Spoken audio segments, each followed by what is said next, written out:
ঈদের মিষ্টির তালিকায় যদি একটু ভিন্ন স্বাদ যোগ করতে চান তাহলে আজকের এই হাতে কাটা চুটকি সেমাই রেসিপিটা একদম পারফেক্ট।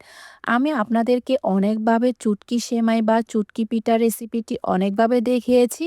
আজকে একদম অন্যভাবে হাতে কাটা চুটকি সেমাই রেসিপিটা করে দেখিয়ে দিব। আসসালামু আলাইকুম everyone, welcome to Mehnaz moms kitchen. তার জন্য এখানে আমি হাতে কাটা চুটকি সেমাই বা চুটকি পিঠা নিয়ে নিয়েছি। প্রথমে একটি চুলায় পাতিল বসিয়ে ১ টেবিল স্পুন ঘি দিয়ে দিয়েছি। একদম উঁচু উঁচু ১ টেবিল স্পুন ঘি নিয়ে নিলাম। এর মধ্যে আমি ২টি তেজপাতা দিয়ে দিয়েছি। এরপর এখানে ২টি আমি এলাচ দিয়ে দিয়েছি। এলাচের মুখটা আমি ফেলে দেইনি, এমনি গোটা গোটা এলাচ দিয়ে দিয়েছি। তারপর এখানে আমি হাফ কাপ চুটকি সেমাই বা চুটকি পিঠা যে যাই বলুন না কেন, ওই হাতে কাটা চুটকি সেমাইটা দিয়ে দিলাম। তারপর ঘিয়ের মধ্যে হালকা একটু ভেজে নিয়েছি। চুলার আঁচ কিন্তু এই পর্যায়ে লোতে রাখবেন। বড় করে দিলে তাহলে চুটকি সেমাইগুলো পুড়ে যাওয়ার সম্ভাবনা থাকবে।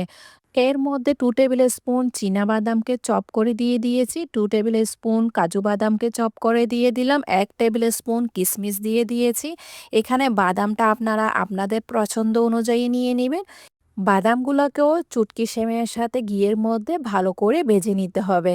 ভেজে নেওয়ার পর এর মধ্যে আমি দিয়ে দিলাম 1/2 লিটার তরল দুধ। হাফ কাপ চুটকি সেমাইয়ের জন্য 1/2 লিটার তরল দুধই যথেষ্ট। ১ চিমটি পরিমাণ লবণ দিয়ে দিয়েছি। মিষ্টি খাবারে অবশ্যই লবণটা ইউজ করবেন ১ চিমটি পরিমাণের। ৩ টেবিল স্পুন চিনি দিয়ে দিয়েছি। যদি আপনারা আরেকটু বেশি চিনি চান তাহলে আরেকটু বাড়িয়ে দিবেন। 1/4 কাপ আমি গুঁড়া দুধ দিয়ে দিয়েছি। গুঁড়া দুধটি অবশ্যই দেওয়ার চেষ্টা করবেন। গুঁড়া দুধটি দিয়ে দেওয়ার পর এবার ভালো করে এই সেমাইটাকে রান্না করে নিতে হবে। চুলার আঁচ কিন্তু লোতে রাখবেন। এরপর এর মধ্যে 1/4 কাপের মতো আমি একদম ফ্রেশ নারকেল কুড়া দিয়ে দিয়েছি। নারকেল কুড়াটি দিয়ে দেওয়ার পর এই সেমাইটাকে বা চুটকি পিঠাকে ভালো করে রান্না করে নিতে হবে। হাতে কাটা চুটকি সেমাইগুলা রান্না হতে হতে আপনাদের কাছে আমার একটাই রিকোয়েস্ট, আমার রেসিপি যদি আপনাদের কাছে একটুও ভালো লেগে থাকে তাহলে ফ্রেন্ডস অ্যান্ড ফ্যামিলির সাথে অবশ্যই শেয়ার করবেন। লাইক, কমেন্ট, সাবস্ক্রাইব করতে একদমই ভুলবেন না। এই পর্যায়ে আমার চুটকি সেমাইগুলার একদমই রেডি হয়ে গিয়েছে, সেদ্ধ হয়ে গিয়েছে। একটু করে চেক করে দেখবেন পিঠাগুলা বা সেমাইগুলা সেদ্ধ হয়েছে কিনা। যদি চুটকি সেমাইগুলা সেদ্ধ হয়ে যায় তাহলে চুলা বন্ধ করে দিবেন। আর যদি আপনার চুটকি সেমাইগুলা সেদ্ধ না হয় তাহলে চুলার আঁচ লোতে রেখে আর একটু ফুটিয়ে নেবেন বা সেদ্ধ করে নেবেন।